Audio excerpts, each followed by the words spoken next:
क्या आप जानते हैं दशानन का नाम रावण कैसे पड़ा? जब रावण ने अपनी शक्ति के मद में चूर होकर कैलाश पर्वत को उठाया, तब शिव जी ने कैलाश को अपने पैर के अंगूठे से दबा दिया, जिस कारण उसका दोनों हाथ दब गया और वो दर्द से तड़पने लगा।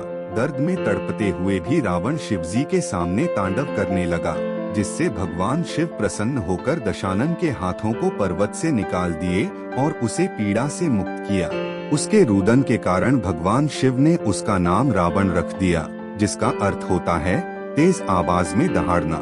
रामायण में कई पात्रों का वर्णन किया गया है, जिनमें से एक शबरी भी है।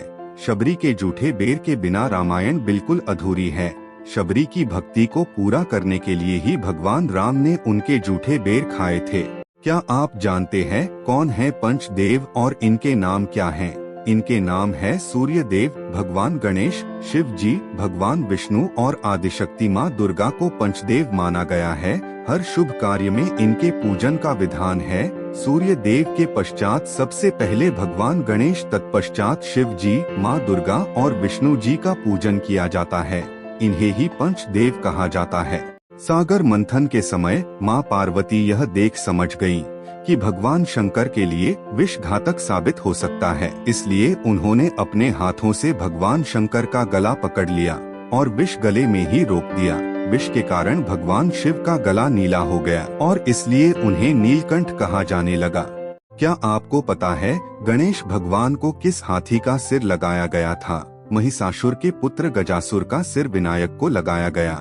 जब भगवान शिव माता पार्वती से मिलने आए, तब विनायक ने उन्हें द्वार पर ही रोक लिया। बार बार सभी देवता गण के समझाने के बाद भी नहीं समझने पे भगवान शिव को क्रोध आया और उन्होंने विनायक पे अपने त्रिशूल से प्रहार किया। त्रिशूल के वार से विनायक का सिर धड़ से अलग हो गया। अतः उनके सिर के जगह गजासुर का सिर काटकर गणेश जी को पुनर्जीवित किया गया। तब उनका नाम गजानन पड़ा। तुलसीदास जी का जन्म 32 दांतों के साथ हुआ था। उनके बचपन में उनका नाम रामबोला दुबे था। क्या आप जानते हैं माँ काली को रक्त पीने की इच्छा क्यों हुई और कैसे भगवान शिव ने माँ काली का क्रोध शांत किया? चंड और मुंड असुर राज शुंभ का सेना अध्यक्ष असुर राक्षस थे। धूम्रलोचन की मृत्यु के बाद शुंभ ने उन्हें देवी कौशिकी से लड़ने के लिए भेजा और फिर उन्हें देखकर माता कौशिकी ने काली का रूप धारण किया और काली उनके सिर खड़ग से उछालकर उन्हें मार डाला। तब माँ कौशिकी ने काली को चामुंडा नाम दिया। चंड मुंड की मृत्यु के बाद शुंभ निशुंभ ने रक्तबीज को भेजा। रक्तबीज महर्षि कश्यप का पुत्र था। उसकी तपस्या से प्रसन्न होकर ब्रह्मा जी ने उसे वरदान दिया, रक्तबीज के शरीर से जितनी भी रक्त की बूंदें धरा पर गिरेगी, उससे एक और रक्तबीज उत्पन्न होगा। इस वरदान के अहंकार में रक्तबीज माँ काली से लड़ने आया। रक्तबीज और महाकाली की लड़ाई हुई, जिसमें माता पार्वती ने महाकाली का रूप धारण किया। रक्तबीज के शरीर से जितनी भी रक्त की बूंदें धरा पर गिरती, उससे माँ काली के सामने एक और रक्तबीज उत्पन्न हो जाता। तब माँ काली ने दैत्य का गिरता रक्त पीना शुरू कर दिया और एक हाथ में आग जला हुआ खप्पर था, जिसमें उन्होंने रक्तबीज का रक्त उस जलते हुए खप्पर में एकत्रित कर उसे जला देती। इससे नया दैत्य उत्पन्न नहीं हो रहा था। चंडिका ने अपना मुंह विकराल कर लिया। उन्होंने कई राक्षसों को निगल लिया और इसी तरह माँ महाकाली ने रक्तबीज का संहार किया। रक्तबीज का वध करने के बाद भी जब उनका क्रोध शांत नहीं हुआ, तब सभी देवता भगवान शिव के पास पहुँचे। तब भोलेनाथ माँ काली के पास गए और उनके आगे लेट गए। जब माता काली का पैर भगवान शिव के ऊपर पड़ा, तो ये सब देख माँ काली की जीभा बाहर आ गई और उनका क्रोध शांत हो गया। आप वानर राज बाली किष्किंधा का राजा और सुग्रीव का बड़ा भाई था। बाली का विवाह वैद्यराज सुषेण की पुत्री तारा के साथ संपन्न हुआ था। तारा एक अप्सरा थी। बाली के पिता का नाम वानरश्रेष्ठ ऋक्ष था। बाली के धर्मपिता देवराज इंद्र थे। बाली का एक पुत्र था जिसका नाम अंगद था। बाली गदा और मल्ल युद्ध में पारंगत थे।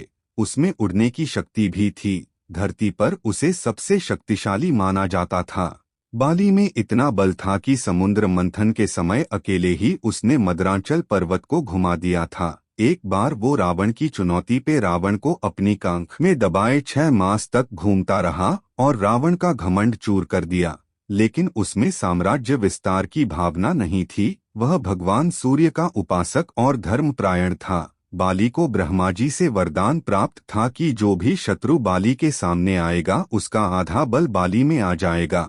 बाली ने दुदुम्भी और मायावी नमक राक्षसों का भी वध किया था। ये दोनों मय दानव और हेमा के पुत्र और रावण की पत्नी मंदोदरी के भाई थे। दुदुम्भी एक बहुत ही बलशाली राक्षस था जिसमें 1000 हाथियों का बल था। उसे अपने बल का इतना घमंड था कि वो समुद्र को युद्ध की चुनौती दे बैठा। तब समुद्र ने कहा कि मैं अपनी मर्यादा नहीं लांघ सकता, इसलिए तुम पर्वतराज हिमालय से युद्ध की याचना करो। तब दुदुम्भी ने हिमालय को युद्ध की चुनौती दी। हिमावत ने भी उससे लड़ने से मना कर दिया और उसे बाली के पास जाने को कहा। तब दुदुम्भी बाली के पास गया और उसे युद्ध के लिए ललकारा, किंतु उसे बाली की शक्ति का भान नहीं था। बाली किसी की चुनौती अस्वीकार नहीं करता था, इसीलिए वो दुदुम्भी से लड़ने आया।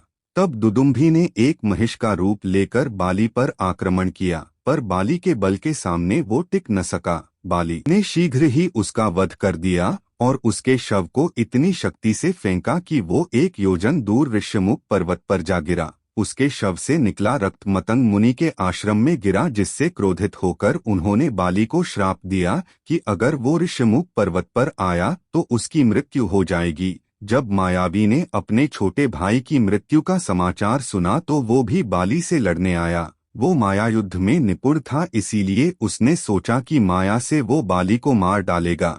जब बाली उससे युद्ध करने गया तो सुग्रीव भी उसके साथ आया। जब मायावी ने बाली को आते देखा तो वो भागकर एक गुफा में छिप गया। तब सुग्रीव को उस गुफा के पहरे पर लगाकर बाली अंदर गया। काफी दिन बीतने के बाद जब गुफा में से रक्त को आता देख सुग्रीव डर गया।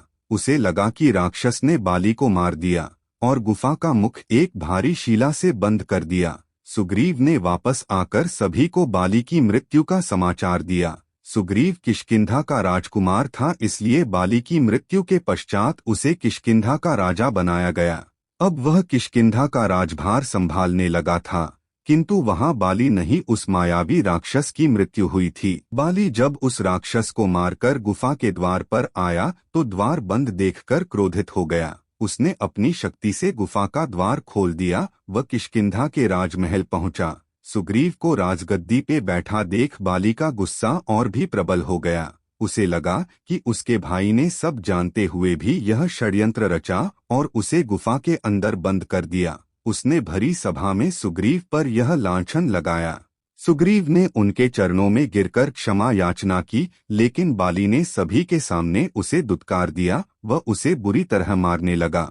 बाली ने न केवल सुग्रीव को किष्किंधा से अपमानित करके बाहर निकाला, अपितु उसकी धर्मपत्नी को भी उसके साथ नहीं जाने दिया। वह उसे अपने साथ राजमहल में अपनी पत्नी बनाकर रखा। बाद में सुग्रीव ने भगवान श्री राम की सहायता से बाली का वध करवाया। वह पुनः किष्किंधा का राजा बना। आपको हमारी वीडियो कैसी लगी हमें कमेंट करके जरूर बताएं। और भी बेहतरीन वीडियोस देखने के लिए हमारे चैनल को सब्सक्राइब करें और बेल आइकन दबा दें।